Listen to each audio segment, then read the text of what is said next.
دوستانو ته ښه راغلاست. سلامونه او مینه قبول کړئ په دې هیله باندې چې تاسو سره حاضر یاست پروګرام په ځای کې هغه دوستان چې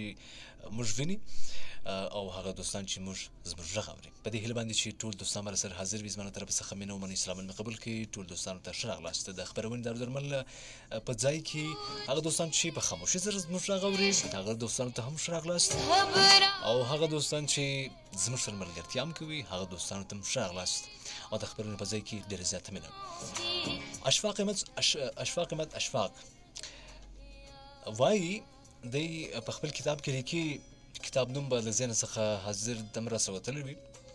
خو دی وایي چې زه چې زما پرسنل ډایري، یعنی هغه ډایري چې څوک یې له ځانه سره ږدي په هغه کې څه حالونه لیکلي وي، څه خبرې لیکلي وي، او داسې هم څه نور الفاظ انداز او داسې څه شیان یې پکې لیکلي وي. نو اشفاق احمد اشفاق صاحب وایي چې زما ډایري زه زما سره ږدم، همیشه زما سره وي، بل چاته نه ورکوم. وایي زما په ډایري کې زما یو عادت دی چې د خلکو سره ملاقات وکړم او د کوم چا څه چې ښه خبره واورم، بهترینه خبره واورم، په زړه پورې خبره واورم، نو د هغه خبره ولیکم او دا خبرې لاندې د هغه چا دستخط وکم،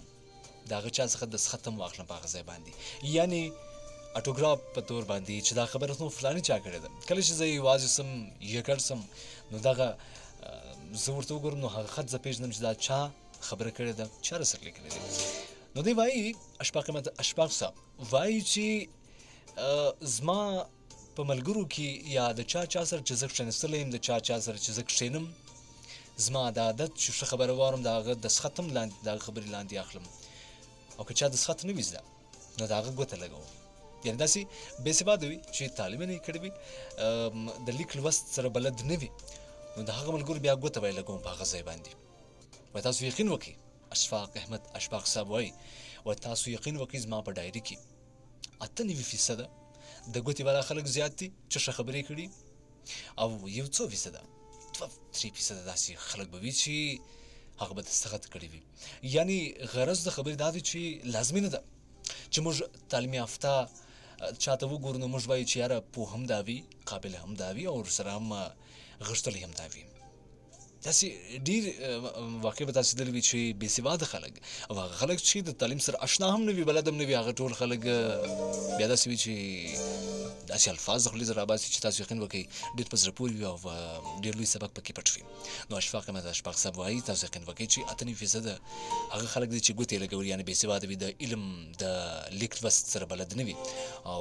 یو 2-3% داسې خلک وي چې هغه دستخطونه کړي وي. زیات یعنې زیات څخه هم زیات خلک ښه خبرې چې کړي وي هغه بې سواده وي. معاشره کې هغه خلکو ته موږ ډېر په کښته سترګې ګورو چې چا تعلیم نه وي کړی، چا علم نه وي ترلاسه کړی، څوک چې د لیک لوست سره اشنا نه وي. بهرحال داسې نه ده یاره لازمي چې چا تعلیم کړی وي او علم یې تر اصلي کړی وي نو هغه به پوه وي، یا هغه علم چې چا کړی وي نو هغه په ځان کې هم راوستلی وي. هېڅکله داسې نه ده، حقیقت نه لري. هغه څوک چې تعلیم نه لري په دوی کې هم خزانې شته، هیرې شته، خو داسې دي چې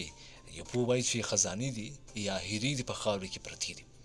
نو ډېر داسې ملګري چې هغه بې سواده وي، تعلیم یې نه وي کړی، نو هغه داسې کره خبره وکړي یا داسې هم ښه مجلسونه وکړي چې د چا په زړه باندې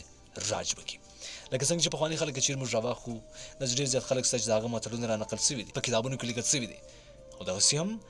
څه متلونه او څه خبرې، څه داسې الفاظ، خوندور الفاظ چې هغه زموږ دپاره ستاسو دپاره یو سبق وي، یو ښه لاره موږ ته راښولی شي، نو په هغه ملګرو کې به تعداد بیا هم زیات وي. بېرته خبرې ته راځم چې هغه بې سواده وي یا د علم سره اشنا نه وي. علم هغه نه دی چې موږ یا سکول یونیورسټۍ ته ځو یا یو ځای بل ځای ولاړ سو د علم حاصل کولو لپاره ځان ستړی ستومان کړو. علم هغه دی د دې زما په نظر باندې کره معنا دغه دی چې پوهه، علم، پوهه، نو پوهه خامخا په سکول،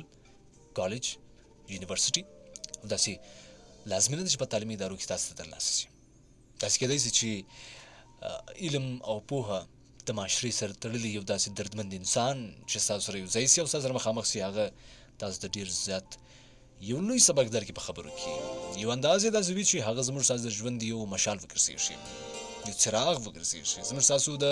ژوند رهنما وګرځېږي، رهبر جوړ سي. چې داسې هم هغه خلکو ته په کښته سترګه، په کچه سترګه باندې تاسې هېڅکله مه ګورئ چې هغه بې سواده وي یا خو هم د علم ادب سره آشنا نه وي، یعنی لیک لوست سره آشنا نه وي. ډېر زیات خلک داسې وي چې هغه پټ وي، ځان ښکاره کوي نه،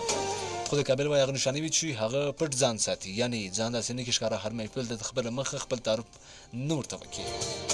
د پوهانو تعارف په خپله کېږي، قسم دې کوشش وکړي. هغه خلک چې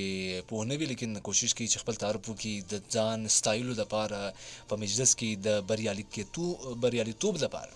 دی غواړي چې صفتونه وکړي، خبرې وکړي او مجلسونه ترسره کړي، او لازمي نه دی چې هغه مجلسونه دي په خیر تمام سي یا خو د شهرت سبب دي وګرځي. منم چې د بیوقوفۍ له وجې څخه یو داسې خبره هېڅ دی چې هغه د هغه چا د شهرت سبب ګرځي، لیکن لازمي دا نه ده چې هغه د ښه خبرې وشته. نو شهرت په دواړو لارو پیدا کېږي، په ښه لاره باندې هم او په بده لاره باندې هم. ښه لاره باندې هم تاسو پیدا کولی سئ او په بده لاره باندې هم تاسو پیدا کولی سئ، لیکن دا وخت ډېر داسې زیات ملګري دي چې هغه په بدو لارو باندې د شهرت پیدا کولو لپاره ډېر ستړي او ستومانه دي، ستونزمن دي او د پریشانۍ سره مخامخ دي.